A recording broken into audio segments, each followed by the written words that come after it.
Al final tenemos el ídolo como Neymar. বিশ্বজয়ের আনন্দে মাতোয়ারা Nico Williams সোজা ক্যামেরার দিকে তাকিয়ে নিজের ট্রফিটা উৎসর্গ করে বললেন, আমি জানি না আমার আইডল নেইমার এটি দেখছেন কিনা, তবে এই অনুভূতিটা অসাধারণ। নেইমার, এই জয় আপনার জন্যই।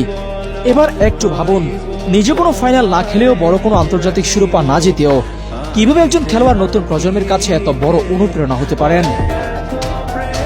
কখনো বিশ্বকাপ ফাইনাল খেলেননি, নেই কোনো বড় ব্যক্তিগত অর্জন, তবুও একটি প্রজন্ম নিজেদের আইডল হিসেবে মানে যে ফুটবলারকে তিনি নেইমার।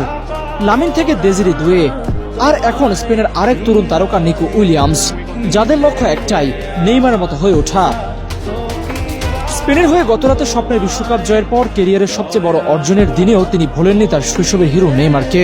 শুধুমাত্র নিকো উইলিয়ামসই নয়, বর্তমান জেনারেশনের সব তরুণ প্রতিভারাই নেইমারকে ভালোবাসে এবং সেটা তারা অকপটে স্বীকারও করে।